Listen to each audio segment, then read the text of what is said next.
Imagine you're standing on a volcanic island in the middle of the South Atlantic Ocean.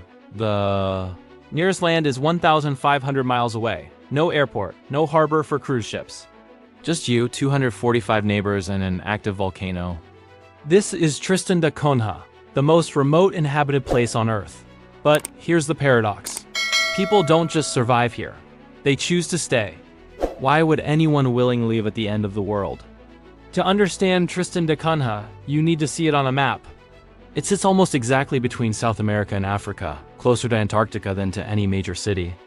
The island is 7 miles wide, dominated by Queen Mary's Peak, a 6,765-foot volcano that last erupted in 1961. There are no beaches, no gentle shores. Cliffs rise straight from the ocean like fortress walls. The island is so isolated that when ships pass by, which is rare, the entire population gathers at the harbor to watch.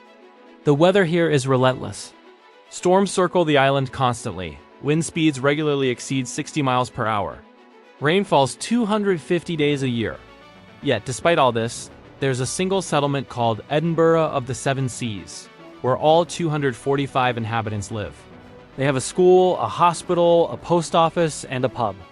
They speak English with an accent that sounds Victorian, frozen in time from the 1800s.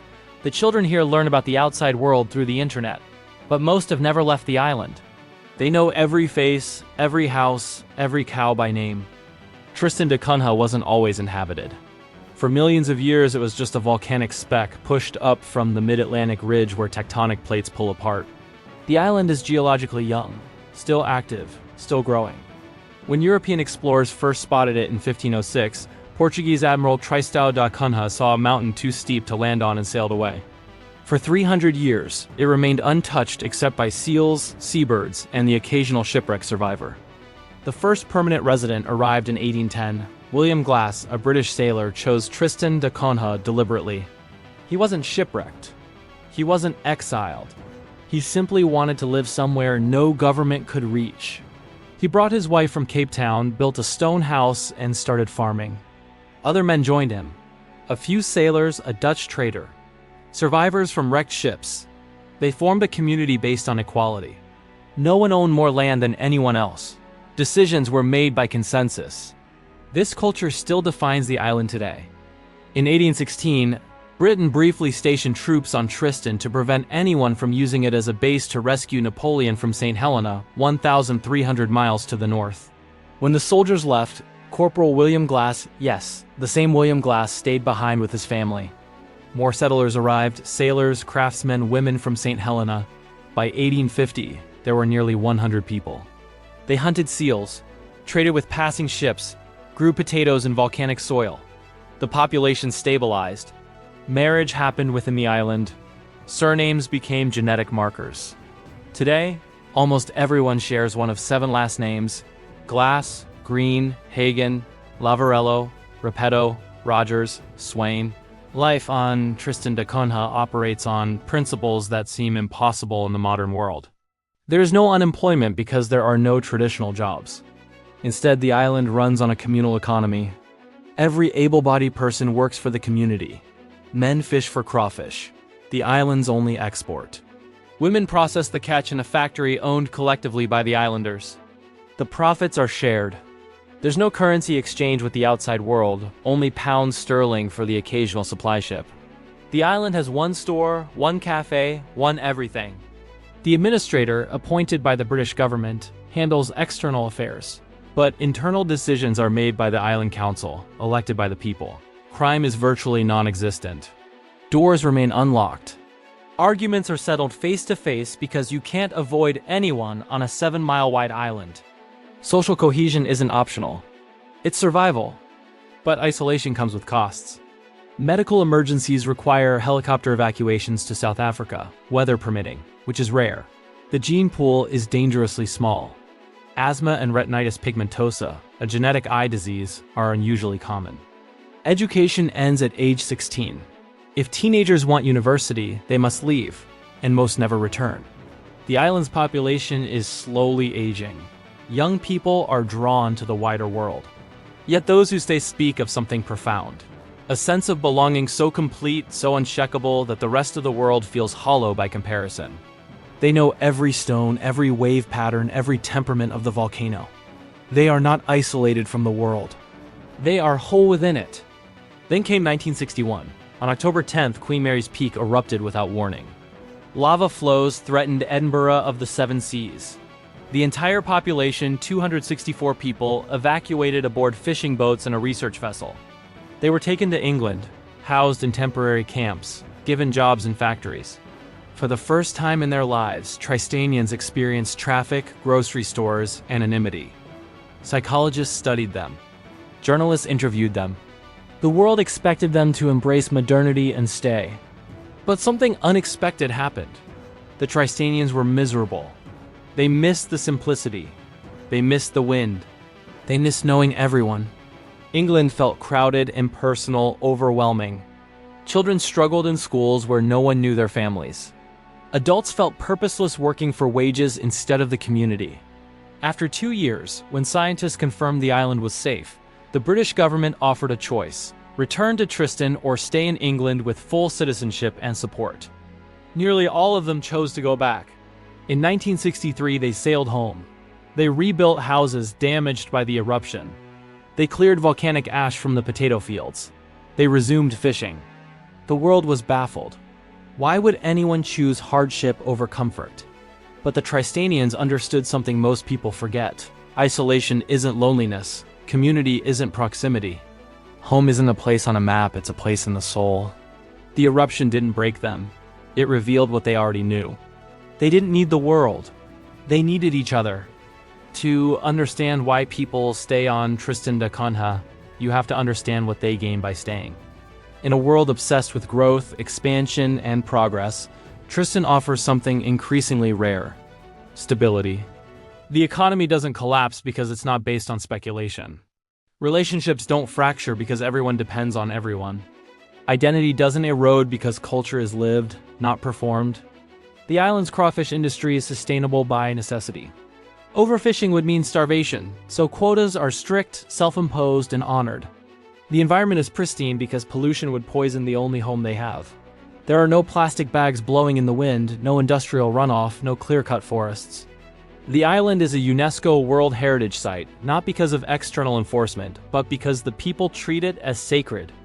Children grow up knowing their great-great-grandparents' stories. They learn to read weather patterns, to repair fishing boats, to bake bread from scratch. They understand delayed gratification because supply ships come only 8 times a year. They value resourcefulness because Amazon doesn't deliver here. They respect silence because the island teaches you to listen, to the wind, to the ocean, to the volcano rumbling beneath your feet. This is not romanticized poverty. It's intentional simplicity. The islanders have satellite internet, solar power, and modern medicine when accessible. They're not rejecting technology. They're rejecting the philosophy that more is always better. They've chosen a life where wealth is measured in trust, not transactions, where security comes from community, not contracts, where freedom means autonomy, not anonymity. But let's be honest, Tristan da Cunha isn't paradise. The isolation that protects also imprisons. Teenagers dream of cities they've only seen on screens. Young adults wrestle with wanderlust versus loyalty. Some leave and never return, haunted by memories of a place that no longer feels like home. Others return after years abroad, realizing the world offered everything except what mattered most. The gene pool problem is real. The island's population peaked at 270 in the 1980s and has been slowly declining. Outsiders occasionally marry in, bringing new genetics and perspectives, but they must adapt to a culture that resists change. The island has no room for individualism in the Western sense. Your choices affect everyone. Your mistakes ripple through the community. Privacy is a luxury no one can afford. Medical care is limited. The island has a resident doctor and a small hospital, but serious conditions require evacuation. In bad weather, which is most of the time, helicopters can't land. People have died waiting for storms to pass.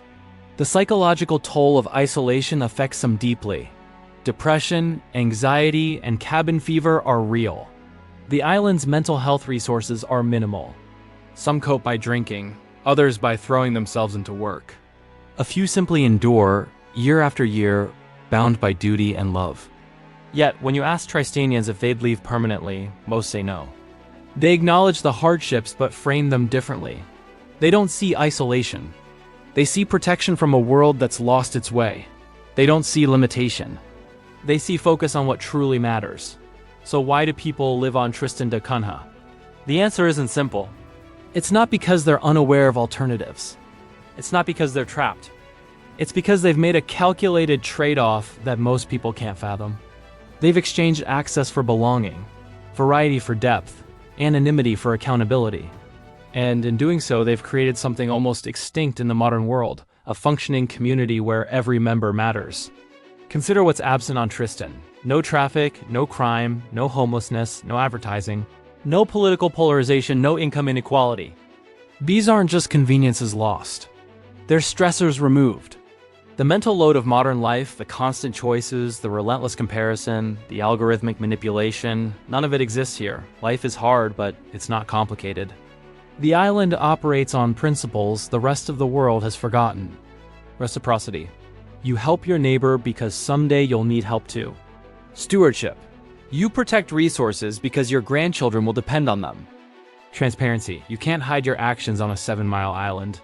These aren't ideals they strive for. They're necessities they live by. The island forces honesty.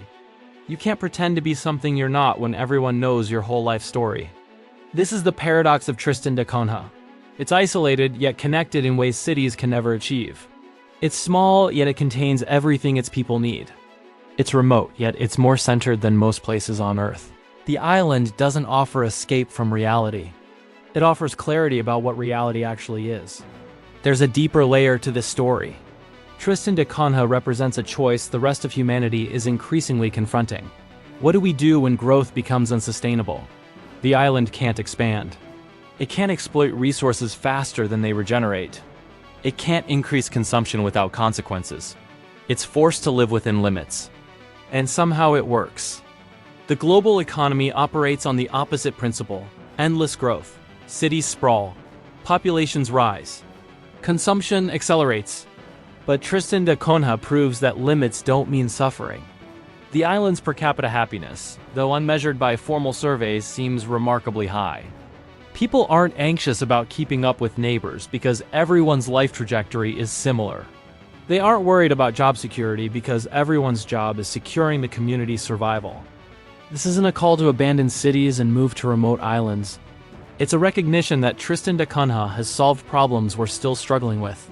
How do you create a circular economy? Tristan does it by necessity. How do you build social cohesion? Tristan has no choice but to cooperate. How do you protect the environment? Tristan treats it as literally their life support system, which it is. The island is a living experiment in sustainability, not by design but by circumstance. And the results are remarkable. 200 years of continuous habitation without depleting resources. A community that survives storms, eruptions, and isolation without fracturing. A culture that adapts to modernity without losing its core identity. Let's zoom out. Tristan da Cunha sits in the middle of the South Atlantic Gyre, a massive circular ocean current. This current isolates the island, but also connects it to the entire ocean ecosystem. Nutrients cycle through. Seabirds nest here before migrating thousands of miles. The crawfish the islanders catch travel as larvae on currents from distant waters. The island isn't separate from the world. It's a node in a planetary network. This is the truth about isolation. It's always relative. Tristan da Cunha is isolated from human civilization, but it's deeply integrated into natural systems. The islanders understand this intuitively. They watch weather patterns from Africa and South America collide overhead. They see plastic washing ashore from continents they've never visited. They experience climate change through shifting fish populations and increasingly violent storms. They can't pretend their actions don't affect the world, and they can't pretend the world doesn't affect them. In that sense, Tristan da Cunha is a microcosm of Earth. We're all on an island, spinning through space with limited resources and nowhere else to go. The Tristanians just happen to see the boundaries more clearly. They can't externalize their waste or import infinite resources. They live with consequences immediately and transparently.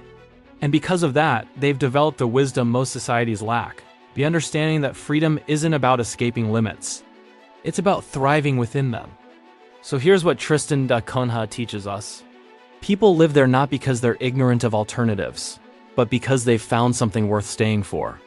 They've discovered that community, when real, is more valuable than convenience. That simplicity, when chosen, is more fulfilling than complexity. That isolation, when embraced, can become the deepest form of connection. The island won't suit everyone. Most people would find it suffocating. But for those 245 residents, it's home in a way few places can claim to be. They know the name of every person, every sheep, every rocky outcrop. They've memorized the rhythm of the tides and the temper of the volcano. They've built a society that, despite its flaws, works on principles of mutual care and shared responsibility. As the world becomes more fragmented, more digital, more anonymous, Tristan da Cunha stands as a reminder of what's possible when people commit to place and to each other. It's not a utopia, it's not a model to replicate exactly. But it's proof that humans can live differently, that we can prioritize belonging over growth, that we can find meaning in limits. The most isolated island in the world isn't lonely. It's full of life, full of purpose, full of people who've answered the question we all asking, what makes a life worth living? Their answer is simple, radical, and profoundly human. Not what you have, but who you have. Not where you can go, but where you choose to stay. Not how big your world is, but how deeply you know it. That's why people live on Tristan da Cunha. That's why they'll never leave.